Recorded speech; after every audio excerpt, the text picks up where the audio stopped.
Hey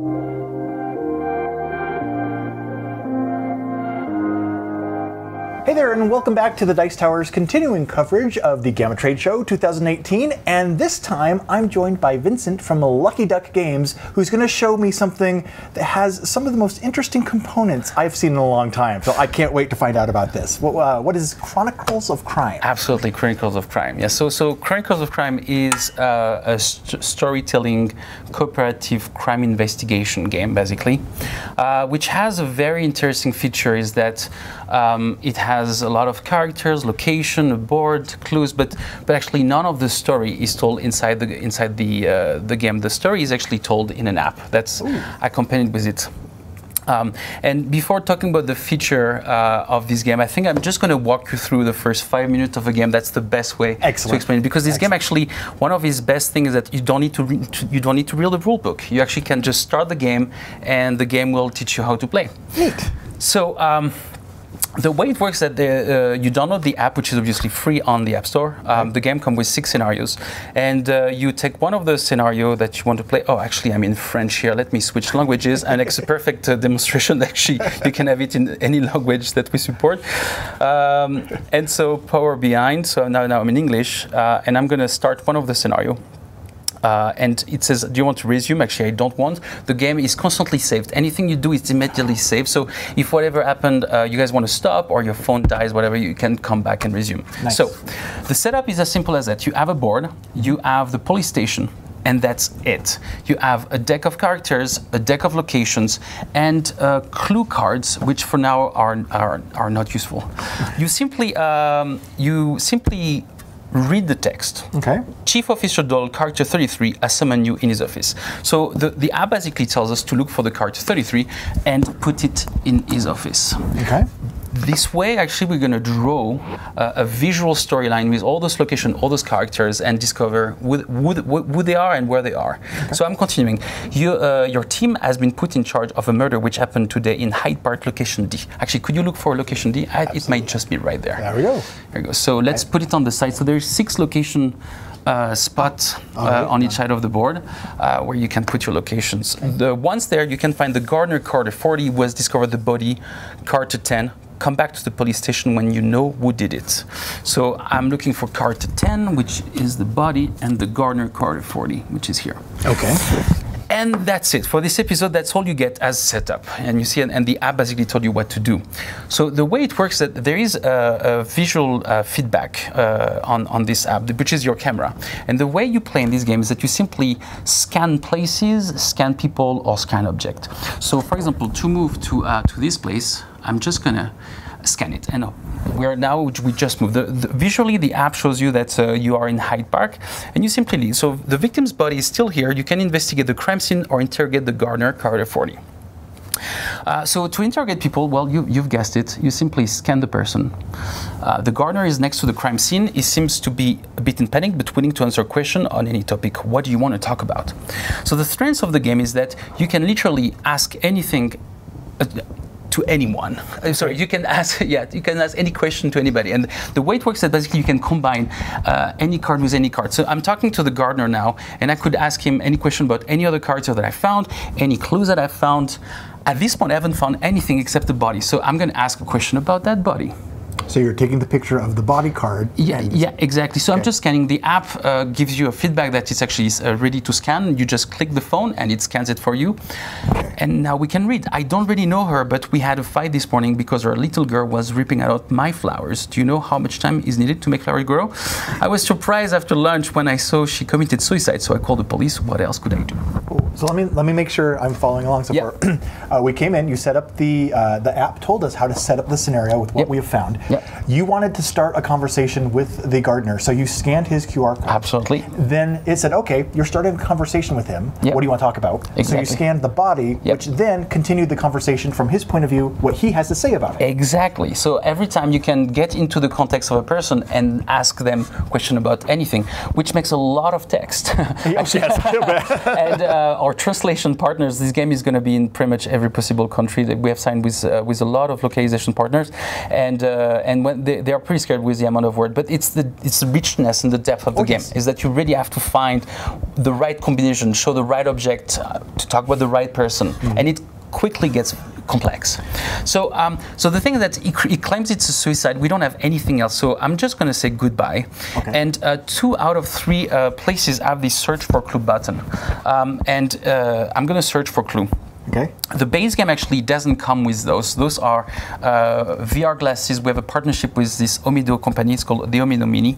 But I have the glasses today, so I'm going to show you how this works. You simply slide this on your phone, just like that.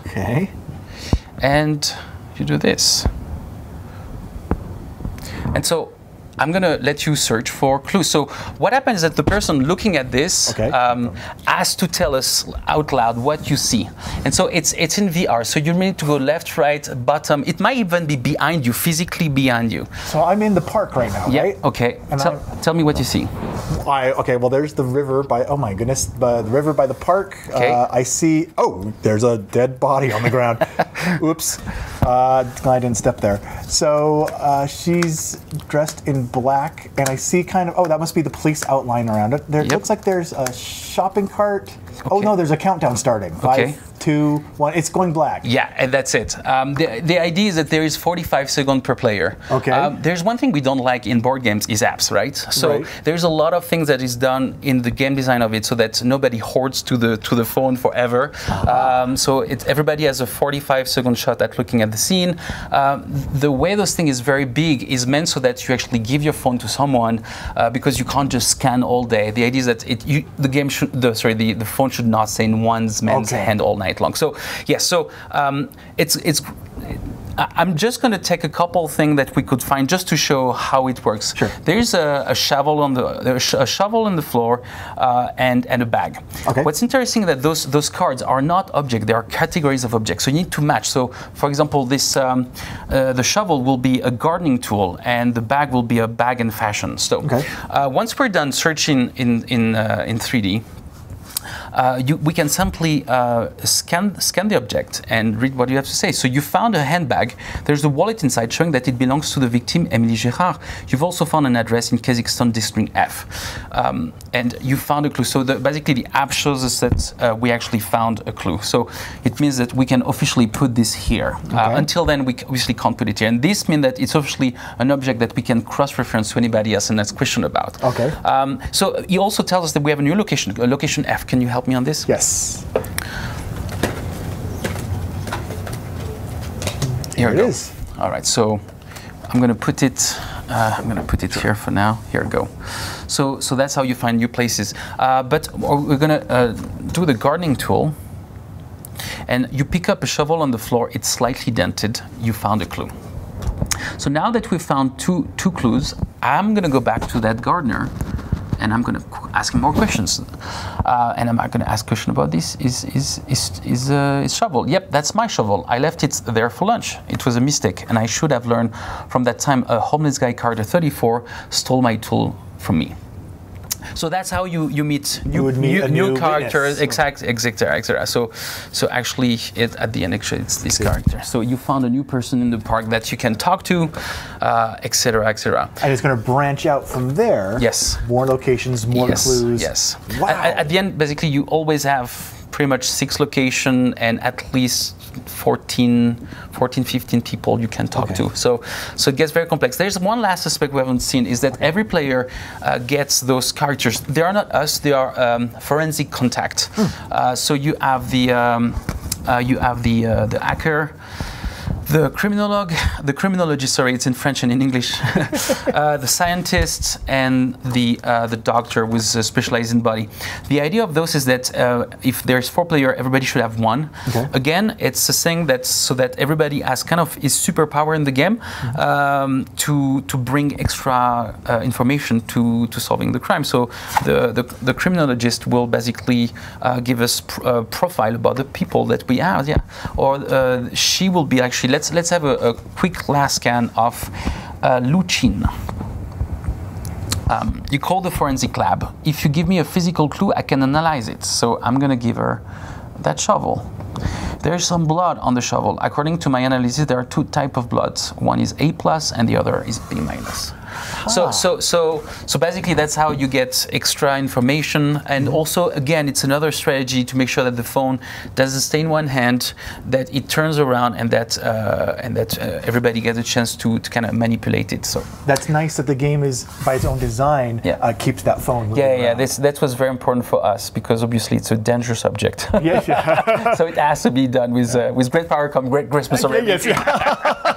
And you said the base game has 6 scenarios. Yes, yeah. So 1 tutorial and 5 full scenario, and the beauty of it now is that it's a system. It's kind of a console in the sense that those characters can become anyone. So in this scenario, she's the victim.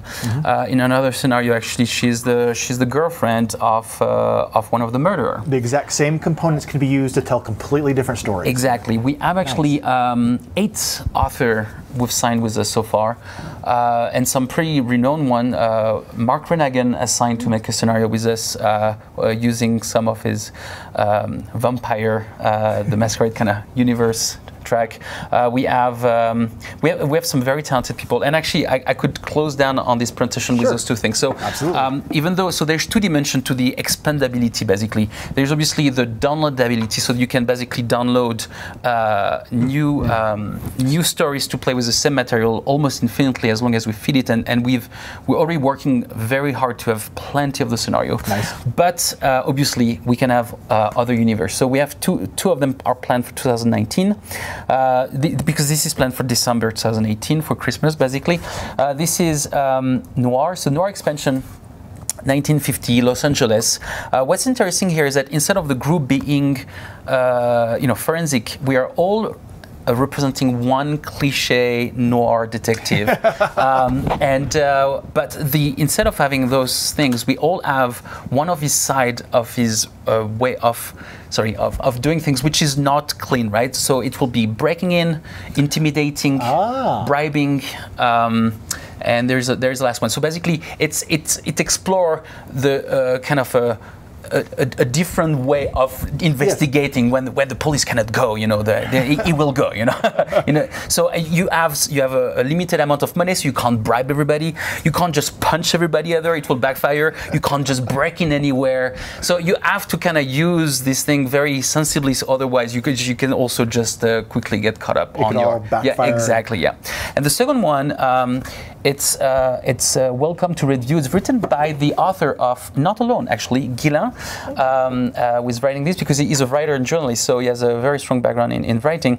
And 1983, the little town of Redview has seen animals disappear for the last 2 weeks, up until the dog of Ricky is missing. And a group of 6 friends are going to get on the case and actually uncover something bigger than just getting back a dog. So it is in between. This one basically has no blood. It's kind of a bit more child-friendly, I would say. Okay. There's more disparity and things, and generally behind the mystic we might actually found rooted some real thing behind, kind of a Scooby-Doo way. So that's kind of what Redview is about. It's nice then that each expansion and scenario even can have a completely different feel to it. Absolutely. That's really nice. The Redview one uses dice, so it has a very strong RPG aspect to it. We are actually characters. We're actually one of the kids, and we have a characteristic for certain tests. So basically, when you are in a location, you could try to do stuff, and some are better than others, and so you will actually roll dice. You obviously have dice mitigation, but it has a bit more of an RPG feel to it, basically. Obviously, there's no wrong way. There's just longer way or shorter way, but that's the idea. Neat. That sounds like a really flexible system. Yes. Cool. And you said that the base game is targeted for around December of this year? Yep, absolutely. Yeah. Excellent. And then the expansion shortly thereafter. Absolutely. Yeah. Probably. Yep. This is fascinating, and so thank you for sharing this with us. But as I understand, you're not done. You have one more thing you want to share. That's right. Yeah, I'd have one more game to show you. Okay. So let's reset and let's move on to that. Thank you so much. Okay. Thank you.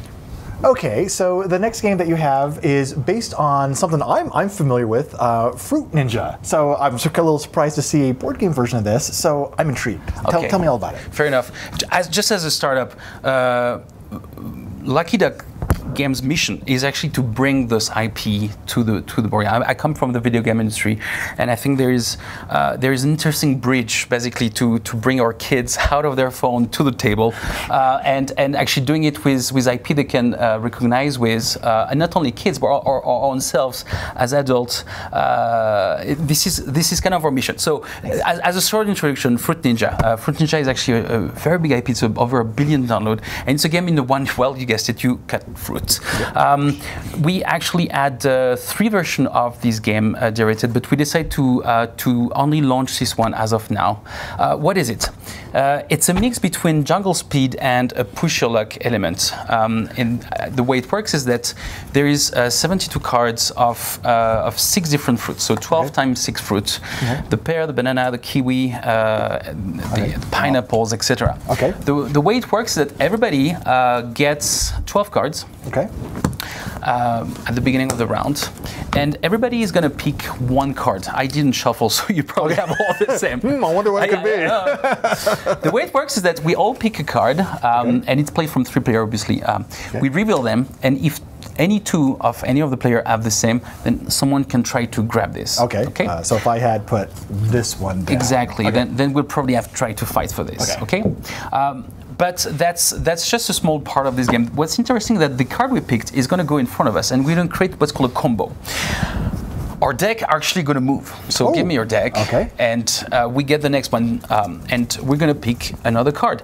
The way you pick card is based on, there's 2 valid combo. Either you always do the same card, so pineapple, pineapple, pineapple, or you do literally the same fruit, uniquely same fruit. So you can never repeat 2 fruits.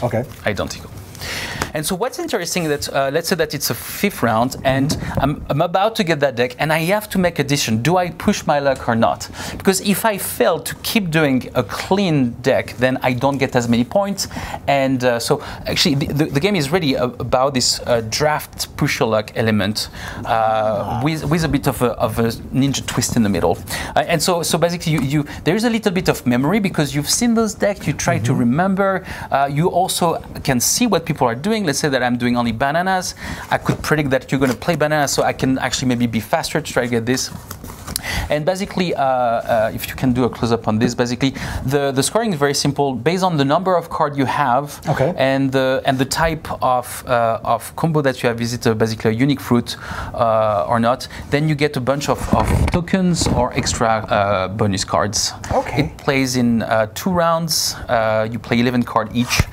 It's very fast. It plays in 15 minutes. It's, it has that fun and touchy feeling of this of a jungle speed that just works, but with a very almost a bit mathy and a bit kind of pokery thing where you are trying to figure out if you can push your luck or not, and if it's and it with very strong emotion. No, I should have scored it. That's kind of the idea. Yeah, the set collection with the drafting adds a nice little wrinkle to that, and it's really cool. Yeah, that's the idea. So yeah, this is a product that should arrive in the US in June. And that should be at $20. Oh, excellent, cool. And includes the neat little. Absolutely. Yeah, everything you see on the table. Sounds great, excellent. All right, well, thank you so much, Vincent, for joining us. Thank you so much for having me today. Yes, and stay tuned for the Dice Tower for more coverage from the GAMA Trade Show from Reno. Until then, take care and talk to you again soon. Bye-bye.